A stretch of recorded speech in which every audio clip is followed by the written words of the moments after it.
सभी जानते हैं कि डांस में कोरियोग्राफी की जाती है, स्टेप्स बनाए जाते हैं और ऐसी बहुत सारी चीजें होती हैं जो एक डांस को बनाने में काम में आती है। लेकिन इन सारी चीजों से पीछे कुछ और भी चीजें होती हैं जिन्हें हमें प्रैक्टिस के थ्रू इंप्रूव करना होता है।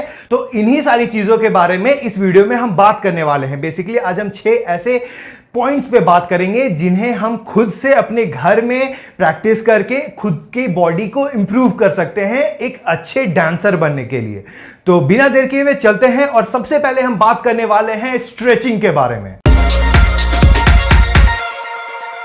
हम सभी जानते हैं कि डांसिंग में डांस करने से पहले स्ट्रेचिंग, वार्म अप और कार्डियो को करना बहुत इंपॉर्टेंट होता है ताकि हमारी बॉडी वार्म रहे, जिसके थ्रू हमारे बॉडी में कभी भी इंजरीज ना हो, मसल ब्रोक ना हो। तो अगर आप एक अच्छे डांसर बनना चाहते हो तो रेगुलर बेस पे आपको स्ट्रेचिंग करना बहुत जरूरी है। ऐसा नहीं है कि आपको बहुत हार्ड स्ट्रेचिंग्स करनी है, बस सिंपल 5-6 स्ट्रेचिंग्स और मे बी आधे घंटे के लिए अगर आप रोज अपने बॉडी को स्ट्रेच करोगे तो आप अपने बॉडी में बहुत अच्छा इंप्रूवमेंट्स देख सकते हो और आपको नए नए स्टेप्स को ट्राई करने में और नए नए स्टेप्स को क्रिएट करने में आपकी बॉडी खुद बहुत सपोर्ट करेगी अगर आपकी बॉडी अच्छे से स्ट्रेच होगी, अगर आपके मसल्स बहुत अच्छे से खुले होंगे। सेकंड नंबर पे हम बात करने वाले हैं मसल मेमोरी के बारे में। अब हम बात कर लेते हैं मसल मेमोरी होती क्या है। एग्जाम्पल के लिए आपको बताऊं तो जब भी आप अपनी बाइक को राइड करते हो उस वक्त अगर आपको कहीं पे ब्रेक लेना होता है तो आपको ये नहीं सोचना पड़ता है कि अच्छा अब मुझे ब्रेक लेना है। ऑटोमेटिक आपके हाथ या आपके पैर ब्रेक को पुश करते हैं और आपकी गाड़ी रुक जाती है। क्यों? क्योंकि ये इसलिए होता है क्योंकि आपके मसल मेमोरी में अटैच्ड है ऑलरेडी। ठीक उसी तरह जैसे लोग मुझे कमेंट करते हैं कि सर मुझे स्टेप्स याद नहीं हो पाता या मैं स्टेप्स को स्टेज पे याद नहीं रख पाता, भूल जाता हूं बार बार, तो ये प्रॉब्लम आती है मसल मेमोरी के बारे में। मसल मेमोरी को इंप्रूव कैसे करें?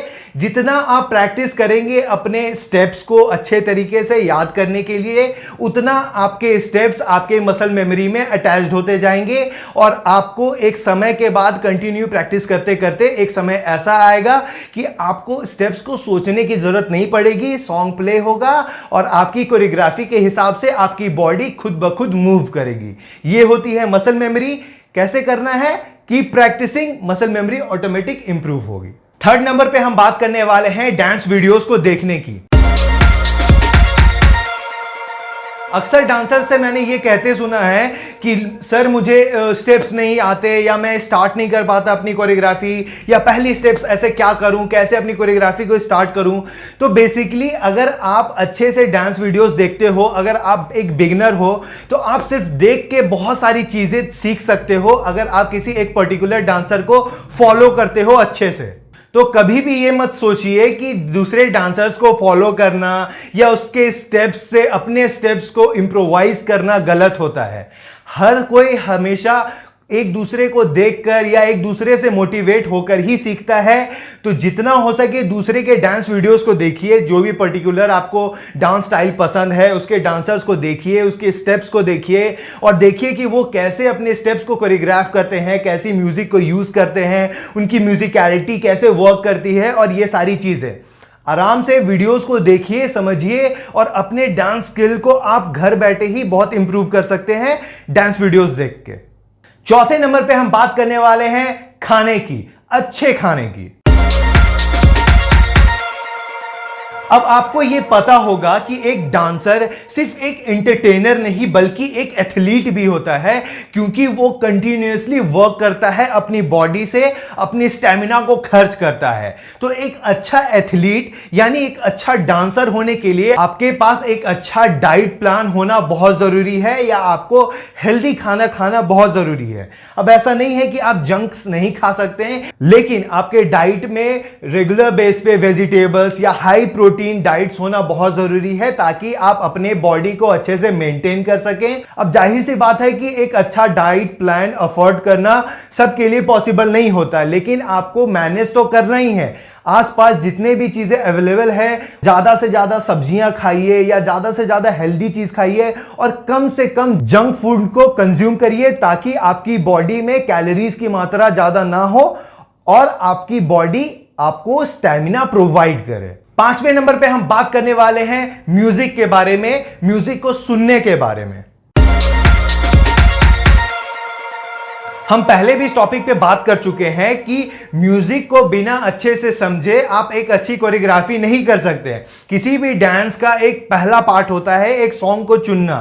तो जितना हो सके अपने म्यूजिक को सुनिए, म्यूजिक को समझिए, नए नए म्यूजिक्स को ट्राई करिए, उन सारी म्यूजिक्स पे खुद को अपने आप को इवॉल्व करिए, समझिए कि सारे बीट्स कैसे वर्क करती है और जितना हो सके म्यूजिक पे समय दीजिए। जितना आप म्यूजिक को अच्छे से समझेंगे उतना आप क्रिएटिव होंगे, उतना आप म्यूजिक को यूज कर पाएंगे अच्छे से, उतना म्यूजिकलिटी पे वर्क करेंगे और उतने अच्छे से कोरियोग्राफ करेंगे। तो एक डांसर के लिए कंटिन्यूअसली म्यूजिक को सुनना, म्यूजिक को समझना बहुत जरूरी होता है ताकि वो एक अच्छा कोरियोग्राफी कर पाए। ये एक डांस के प्रैक्टिस का ही हिस्सा है कि आप कितने अच्छे से म्यूजिक को सुनते हो और समझते हो। 6ठे नंबर पे हम बात करने वाले हैं रेगुलर प्रैक्टिस की।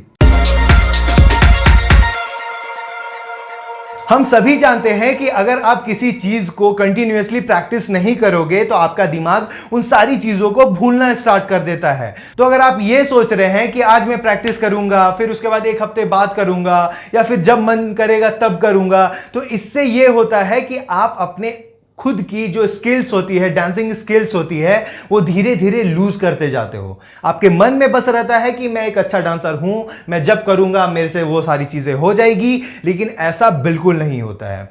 इसलिए एज अ रूटीन आप अपने डेली लाइफ में एक ऐसा समय बांध लीजिए कि उस समय मुझे कम से कम 1 घंटा तो रोज डांस को देना ही है, प्रैक्टिस करनी है। कुछ भी करके उस समय को वेस्ट नहीं करना है और कुछ ना कुछ करना है, क्रिएट करना है, कोरियोग्राफ करना है, ताकि वो सारी स्किल्स आपकी फ्रेश होते रहे, अपडेट होते रहे और आप कभी भी उन सारी चीजों को भूले नहीं। तो रोज प्रैक्टिस करना, डेली प्रैक्टिस करना बहुत जरूरी है। ऐसा नहीं है कि आप 5-6 घंटे करके कुछ बहुत बड़ा उखाड़ लोगे। बस 1 घंटे की रेगुलर प्रैक्टिस, 1 से 1.5 घंटे की रेगुलर प्रैक्टिस बहुत होती है अच्छा डांसर बनने के लिए। तो अब तक जितना हमने 6 चीजों के बारे में जाना इस वीडियो में, उन सारी चीजों को आप अगर रेगुलर बेस पे प्रैक्टिस करो, उन सारी चीजों पे ध्यान दो, तो आपकी डांसिंग स्किल्स बहुत इंप्रूव हो जाएगी। और ये सारी चीजों को करने के लिए आपको किसी डांस क्लास पे जाने की जरूरत नहीं है। आप घर बैठे ये सारी चीजें, ये 6 चीजें आराम से कर सकते हो। और बस आपको यह है कि आपको खुद को मोटिवेट रखना है इन सारी चीजों के लिए।